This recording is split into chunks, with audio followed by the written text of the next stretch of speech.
अस्सलाम वालेकुम and good morning. आज फरवरी की 6 तारीख और आज से बाकायदा तौर पर लाहौर में बसंत का आगाज़ हो रहा है। 3 दिन तक जारी रहेगी। इसके बारे में आपसे बात करूंगा, बसंत के बारे में कुछ, और क्या इसके पीछे अवामिल हैं, कैसे होती है, कैसे होती थी। कुछ अपनी यादें भी शेयर करेंगे और इसके बाद हम बात करेंगे जो कल खैबर पख्तूनख्वा में सूबाई एपेक्स कमेटी का इजलास हुआ है। उसमें बड़े अहम फैसले किए गए हैं। 13 पॉइंट एजेंडा दिया गया है। उसके बारे में आपसे बात करेंगे। और एक जो चीज़ और है उससे रिलेटेड ही है, वो ये है कि मिशाल यूसुफजई, उनके बारे में कुछ पार्टी में हिलजुल हो रही है। लगता है कि उनको शायद पार्टी से निकाल दिया जाए।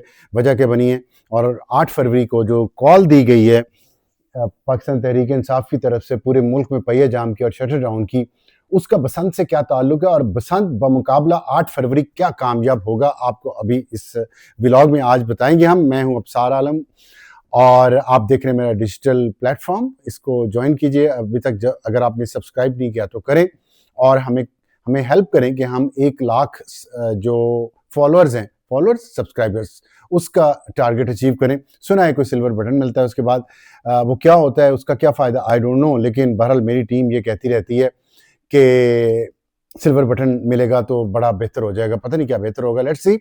वो खुद मेरी टीम सारी लाहौर जा चुकी है बसंत मनाने के लिए, और वहाँ से वो क्या तफसीलात बताते हैं इसके बारे में भी आपसे कल बात करेंगे, क्योंकि अभी तो वो रास्ते में हैं और देखने जा रहे हैं। सारे जेन ज़ी हैं, पहली दफ़ा बसंत उनकी ज़िंदगी में आ रही है और वो बड़े खुश हैं उस पर। लेकिन मैं पहले पेशावर के बारे में बात कर लूँ। सुबह खैबर पख्तूनख्वा से बड़ी अच्छी खबर ये आई है कि सूबाई हुकूमत और वफाकी हुकूमत और हमारी फ़ौज के दरमियान कुछ बर्फ़ पिघली है, आगे बढ़ने की बात हो रही है। और सबसे जो उसमें अहम नुक्ता है वो ये है कि जो दहशतगर्द हैं, तालिबान दहशतगर्द, जिनको फितना उल खारिज कहा जाता है, फितना उल हिंदुस्तान बलूचिस्तान में है, बड़ा मुश्किल नाम है। तो वो तय हो गया है वफाक और सूबे में कि ये तालिबान गुड हों या बैड हों, हमारे नहीं हैं, अपने नहीं हैं। ये इस्लाम का नाम लेके मुनाफकत करते हैं और मुसलमान बच्चों और औरतों को शहीद करते हैं, सिक्योरिटी फोर्सेस के जवानों को शहीद करते हैं, और उसके पीछे इसराइल है, इंडिया है, मुसाद है, रॉ है और अमरीकी पैसा है, अमरीकी असलहा है। तो ये सब चल रहा है। और लेकिन ये अच्छी बात है कि वो जो एपेक्स कमेटी का इजलास हुआ उसमें ये कहा गया कि अब हम मिल के ये दहशतगर्दी की जंग लड़ेंगे। तो ये तय हो गया कम अज़ कम कि एक पेज पे हैं अब। और सूबाई हुकूमत से जो शिकायतें थी कि ये दहशतगर्दों की पुष्टपनाही करती है, सहूलतकारी करती है, उम्मीद है कि अब वो रुक जाएगी। लेकिन वो कहते हैं ना कि test of the pudding is in its eating. तो लेट्स सी, लिटमस टेस्ट आ गया है कि एपेक्स कमेटी में जो 13 पॉइंट एग्री किए हैं उस पर अमल होता है या नहीं होता। तो ये सबसे बड़ी बात जो मैंने आपको बता दी उस एपेक्स कमेटी में ये है, कंसेंसस हुआ है। और 13 पॉइंट एजेंडा जो था उसमें मीटिंग हुई है, उसमें चीफ मिनिस्टर सुहेल अफरीदी ने वो मीटिंग चेयर की है। और उसमें आपने अगर तस्वीर मैंने इसमें थंबनेल पे लगाई है, अगर आप देखेंगे तो आपको अंदाज़ा होगा कि वो हेड चेयर पे बैठे हैं, अकेले बैठे हैं।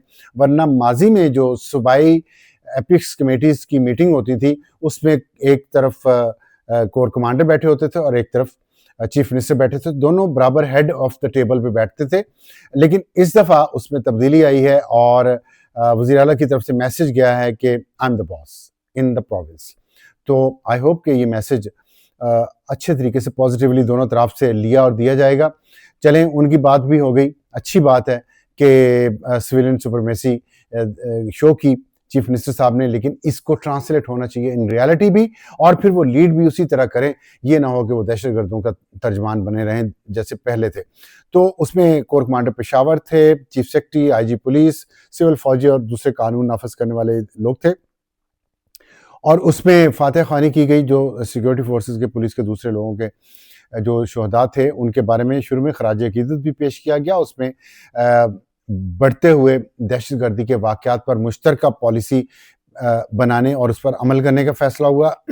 और तमाम सियासी जमातों, अवामी नुमाइंदों, मुअज़्ज़िज़ीन और मशर जितने हैं, वफाकी हुकूमत की मुश्तरका मशावरत, बाहमी ताउन और अमल हम आहंगी बहुत ज़रूरी है, इसके लिए कहा गया। और ये उसमें फैसला किया गया, इरादा भी ज़ाहिर किया गया, फैसला भी किया गया कि जो खैबर पख्तूनख्वा की हुकूमत है वो अपने तमाम वसाइल, जिसमें पुलिस है, जिसमें पैरामिलिट्री फोर्सेस हैं, जिसमें फ़ौज है, जिसमें CTD है और दीगर जितने भी सूबाई हुकूमत के इदारे हैं, जिसमें एडमिनिस्ट्रेशन भी है, जिसमें रेवेन्यू के इदारे भी हैं, फाइनेंस का भी है, बजट भी है, सब कुछ है, तरक्याती इदारे भी हैं, वो सब मिल के किसी भी कुर्बानी से दरेग नहीं करेंगे इस जंग में। अब लड़ाई जो शुरू होगी इन दहशतगर्दों के खिलाफ, और उनका है कि ये हिकमत अमली तवील मुद्दत की होगी, लॉन्ग टर्म होगी, और तमाम जो दहशतगर्दी के अवामिल हैं उनके खिलाफ काम किया जाएगा, अवामी इत्मीनान को बहाल किया जाएगा, इदारों पे भी, हुकूमत पे भी, लोगों पे भी, और मिल के अवाम और हुकूमत ये जंग लड़ेंगे। फिर बेहतर तर्ज हुक्मरानी और अवामी मफाद उन्होंने कहा है कि ये इंश्योर करना चाहिए, तभी दहशतगर्दी को रोका जा सकता है, और तमाम इजलास में गुड गवर्नेंस मॉडल इंट्रोड्यूस करवाने चाहिए। लोगों के मसाइल उनकी दहलीज पे हल हो, तरक्याती काम हो, तो लोगों की महरूमियों का ज़ाला होगा और उनका एतमाद बढ़ेगा। और फिर इसके हवाले से एक तमाम इलाकों में सिक्योरिटी, मवासलात, सेहत, तालीम, रोज़गार, बुनियादी सहूलियात और दीगर खदमात के लिए खुसूसी पैकेज दिया जाएगा, ये इसका भी फैसला हुआ है। और उन्होंने ये फैसला भी किया कि जिन इलाकों से आर्जी नकल मकानी की गई है वहाँ मुतासरा अफराद की मुकम्मल देखभाल, बहाली और दूसरी ज़रूरियात का ख्याल रखा जाएगा बहुत अच्छे तरीके से, और इस बात को यकीनी बनाया जाएगा कि ये आर्जी मुश्किल उनकी मुस्तकिल सुकून और आराम में बदल जाए। बड़ी अच्छी बात है, और खुशहाली में भी बदल जाए। इनकी बाइज़्ज़त वापसी अव्वलीन तरजीह है, ये जो लोग वहाँ से निकलें तीरा से या कहीं और से अगर निकलेंगे, तो ये भी बड़ी अच्छी बात है। और अमन व अमान के लिए सिविल हुकूमत, इंतज़ामिया, पाक फ़ौज और दीगर कानून नाफिज करने वाले इदारे एक पेज पर हैं और मिलकर कोशिशें जारी रखेंगे, ये कहा है वज़ीर आला ने। और ये सब हम सब की मुश्तरका जंग है, ये भी कहा है वज़ीर आला ने कि हम सब की मुश्तरका जंग है, इसको मुश्तरका कोशिशों से ही जीता जा सकता है। तो आई होप कि ये आगे बढ़ेगी बात। और मैं 8 फरवरी पे आता हूँ, बसंत पे। तो मिसाल यूसुफजई का किस्सा ये हुआ है कि एक प्रोग्राम था, उसमें शेर अफजल मरवत ने कहा कि वो हार जो तोशा खाना में से गायब हुआ, जिसको कम कीमत पे ख़रीदा गया और उसमें इमरान खान को और बुशरा बीबी को सज़ा हुई है, जो मिला था बुशरा बीबी को तोहफे में, वो हार अलीमा खान ले गई थी, ये कहा शेर अफजल मरवत ने। और उसमें प्रोग्राम में, TV प्रोग्राम में मिसाल यूसुफजई भी बैठी थी, जो सेनेटर हैं और वो बुशरा बीबी की तर्जमान भी हैं, और उन्होंने इसकी तायद की कि हाँ वो हार बुशरा बीबी के पास नहीं है, उन्होंने तस्दीक की। तो अब वो हार अलीमा खान के पास है, करोड़ों रुपए मालियत का, सज़ा उसकी हो गई है इमरान खान को और बुशरा बीबी को, वो जेल में है, अलीमा खान बाहर जो पुपैयाँ पा रही हैं, बसंत की बातें कर रही हैं वो।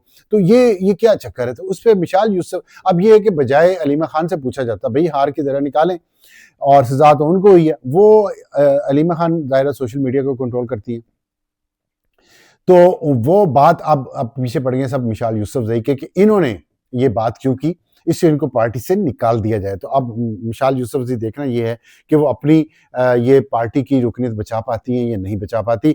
लेकिन अलीमा खान ने मैसेज वाज़ेह दे दिया है कि हुक्म मेरा चलेगा। और यही बात अब 8 फरवरी से भी रिलेटेड है कि उन्होंने 2 दिन पहले कहा है कि सुहेल अफरीदी निकलें, सूबे को बंद करें, शट डाउन करें, पहिया जाम करें, जबकि पार्टी के अंदर मुखालफत है इस बात की कि ना ही पहिया जाम करना चाहिए, ना ही शट डाउन करना चाहिए, लोगों के कारोबार का नुकसान होगा। और 8 फरवरी को ज़ाहिर है बसंत भी है, आखिरी दिन है बसंत के 6, 7, 8 फरवरी को। और पंजाब की हुकूमत ने बड़ा एक तुर्क का पत्ता फेंका है। वज़ीर आला मरियम नवाज़ ने बहुत अच्छा काम किया है जो उन्होंने बसंत का ऐलान किया, क्योंकि लोगों को, यंग जनरेशन को कुछ एक्टिविटी चाहिए, कोई फेस्टिवल चाहिए, कोई मेला ठेला चाहिए। ये इंसानी नफ्सियात है, जो मर्जी प्रोपेगेंडा करते रहें लोग कि जी ये वो क्या आजकल चल रहा है कि give them bread and circus and they will never rise in revolt. फजूल सी बात है।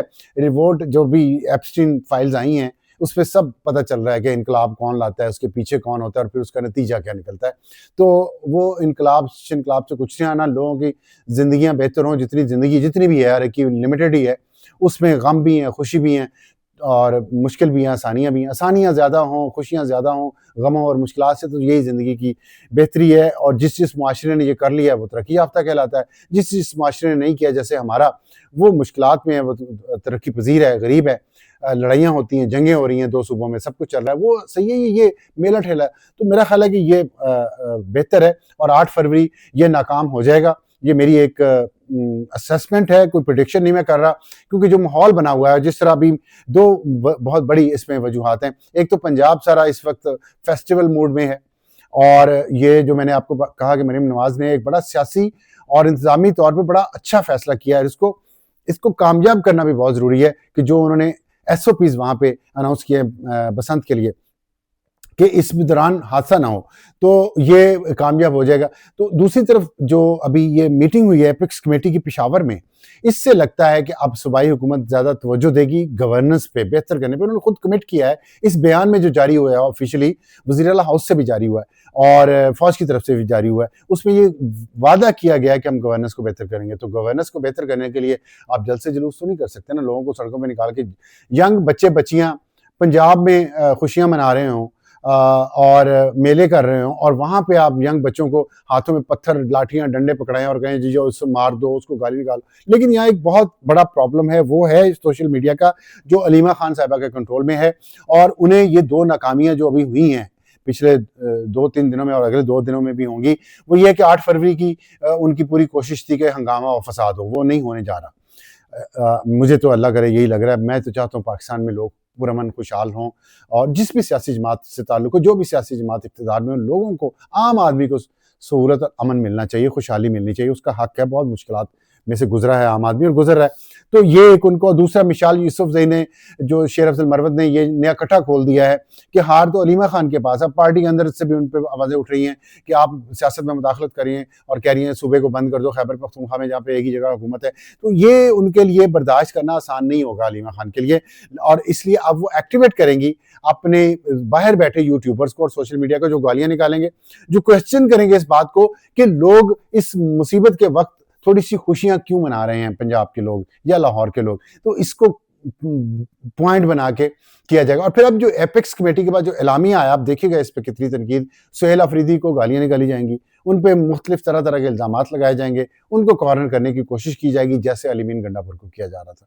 जो बंदा भी काम करने की कोशिश करेगा, जो बंदा गवर्नेंस की बात करेगा, उसके पीछे लग जाएंगे। और मैंने आपको पिछले 2-3 वीलॉग्स में बताया, और भी बताऊंगा, कि ये जो इंटरनेशनल नेटवर्क है एलीट का, और उसमें जितने खानदान हैं, और उसमें जो ज़ायोनिस्ट फैमिलीज हैं, वो जिस तरह कनेक्टेड है पूरी दुनिया में, उन्होंने अपनी एक एलीट सर्कल बनाया हुआ है। हर मुल्क में उनके कारिंदे एजेंट्स हैं, और वो जिस तरह साजिशें करते हैं, ये इंतशार फैलाना, अनरेस्ट फैलाना, सुकून को बर्बाद करना, ये उनका मकसद है, ताकि उनकी ज़िंदगी आसान रहे, उनका पैसा आता रहे, और वो सबसे ज़्यादा मुतमईन और खुशहाल हो। तो वो ये पाकिस्तान में भी काम हो रहा है, ये बलूचिस्तान में जो कुछ हो रहा है, इसके पीछे इसराइल है, जो कुछ TTP कर रही है, इसके पीछे मोसाद और रॉ है, और अमेरिका है, और बलूचिस्तान के पीछे भी CPAC ना बने, गवादर ना बने। इसी तरह पंजाब में भी अगर फसाद, क्योंकि पंजाब और सिंध अगर पुरअमन है, तो तकलीफ तो उसकी बहुत है, तो उसको फिर सियासतदानों के जरिए सड़कों पे लोगों को निकाल के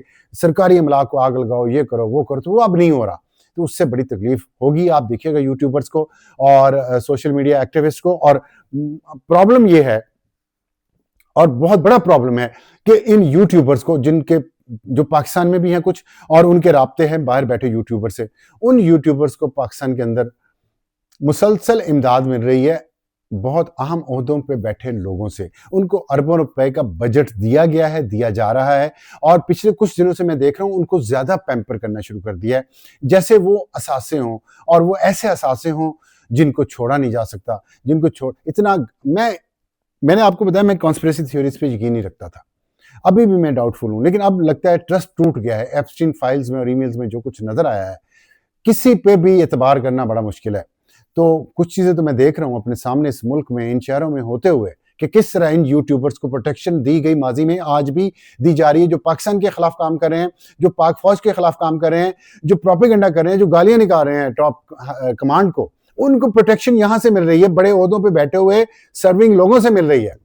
कितनी बार ये बात करूं मैं। खैर, ये एक बात है, और इसके प्रोपेगेंडा होगा, लेकिन मेरा ख्याल है कि पाकिस्तान के अवाम, जो शऊर की बात की है सुहेल अफरीदी ने, शऊर ये भी होता है ना कि आप फसाद का हिस्सा ना बने, आप वायलेंस का हिस्सा ना बने, तशद्दुद नहीं होना चाहिए, बंदूक नहीं उठानी चाहिए रियासत के खिलाफ, और ना ही किसी को उकसाना चाहिए कि रियासत के खिलाफ उकसाओ। जो यूट्यूबर्स उकसाते हैं, और वो यूट्यूबर्स को यहीं अंदर ही से सपोर्ट भी मिल रही है, प्रोटेक्शन भी मिल रही है। अभी ओहदे बांटे गए हैं कुछ अर्सा पहले, और बड़ी बड़ी पोजीशन पे लगाया गया टीवी चैनल्स के अंदर।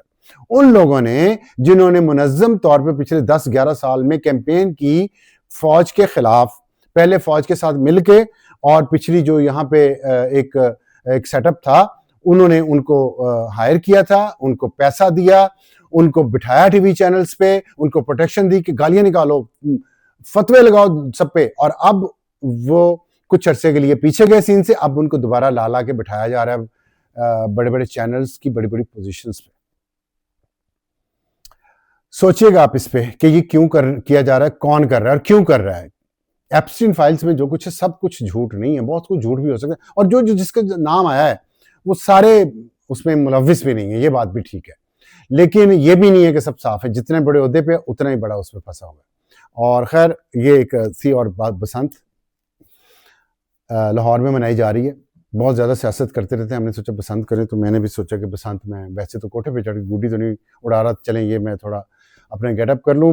बचपन, लड़कपन, जवानी में बहुत पतंगबाजी की, फैसलाबाद में की, और चीरे भी लगते थे।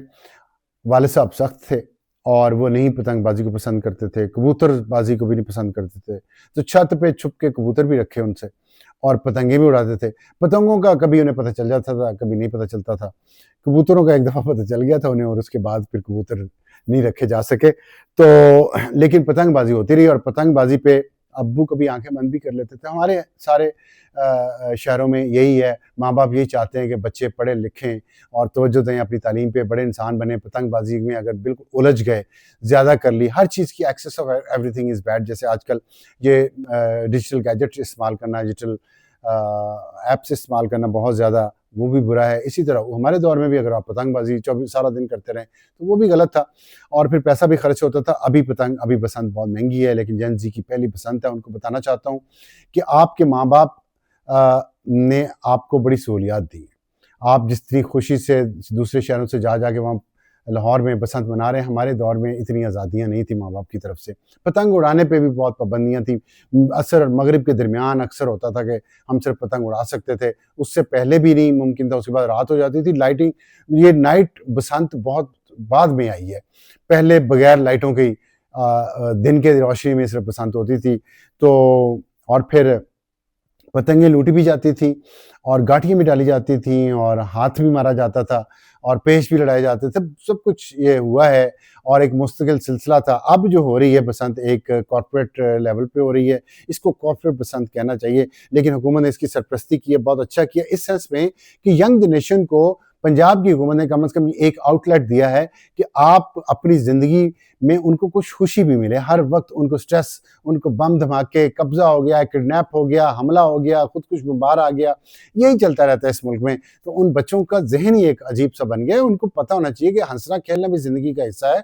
आप देखें कि अर्तुगरुल देख के ये जो बता रहे हैं हमें कि ब्रेड एंड सर्कस वाले जो हैं, खुद बाहर बैठे हैं, खुद वहाँ वीकेंड हैप्पी आवर मनाते हैं जाके, और फिर हैलोवीन नाइट और पता नहीं कौन कौन सी सारी पार्टीज भी करते हैं। लेकिन न्यू ईयर भी मनाना है, क्रिसमस भी वहीं जाके मनाते हैं, लेकिन यहाँ पाकिस्तानी उनको पतंग भी उड़ा लें तो उन्हें बड़ी तकलीफ होती है। अर्तुगरुल बड़े शौक से उन्होंने देखा होगा, वहाँ वो दफना के आते थे अपने शहीदों को, आके फिर शादी करते थे, वहाँ डांस भी कर रहे होते थे, गाने भी गा रहे होते थे। जिंदगी ऐसे ही चलती है, जनाजे उठाए जाते हैं, साथ शादियाँ भी अरेंज की जाती हैं, साथ लुडी भी डाली जाती है, साथ खटक डांस भी होता है, सब कुछ होता है, खाना भी खाया जाता है, भूखे मर नहीं जाते मरने वाले के साथ। तो ज़िंदगी, और इतना बड़ा मुल्क है, 25 करोड़ का, एक हिस्से में आग लगी हुई है, ये बात दुरुस्त है। उस हिस्से को भी ठीक करना, उस हिस्से में भी खुशियाँ लानी है, उस हिस्से में भी रंग लाने, ये होना चाहिए। ये नहीं कि जहाँ कोई बंदा थोड़ा पुरसकून है, खुश है, उसको आप जाके उसके छापे में आप लात मारें, ये ना करें। तो दुआ करें, कोशिश करें कि यहाँ पे नहीं है अमन दो सूबों में, वहाँ आए, अल्लाह करे आए, मेरी ख्वाहिश है, दुआ है, और जो कुछ मैं कर सकता हूँ मैं करूँ भी उसमें, लेकिन अल्लाह करे, लेकिन जहाँ पे हैं वहाँ उनको करने दें। एक चीज़ ये है कि पंजाब हुकूमत ने बहुत अच्छा काम किया, और नई नस्ल को इस तरफ लगाया है कि सड़कों पे आग ना लगाएं, सरकारी बसों को आग ना लगाएं, पब्लिक ट्रांसपोर्ट मत जलाएं, उनके स्टेशन मत जलाएं, बल्कि इस तरह की हेल्दी एक्टिविटी करें, खुशी मनाएं, गाने वाने सुने, और एक लेकिन लिमिट के अंदर रह के। फायरिंग बड़े अच्छे कवानीन है, फायरिंग नहीं होगी, धाती डोर नहीं होगी, वो सिल्की डोर नहीं होगी जिससे गले कटते हैं, और साथ मोटरसाइकिल पे उन्होंने वो एक सेकंड जो डिफेंस मैकेनिज्म वो भी दिया है, तो अच्छा किया है। लेकिन ये है कि मुझे फैसलाबाद से भी, रावलपिंडी से भी ये आई हैं कि हमारे यहाँ भी बसंत होनी चाहिए। माजी में भी ऐसे होता था। पहला बसंत सबसे पहले आगाज़ होता था लाहौर से, फरवरी के पहले हफ्ते में हमेशा होती थी, वीकेंड जो भी होता था, और उसमें पहले हफ्ते में लाहौर में होती थी, ये ट्रेडिशन रही है।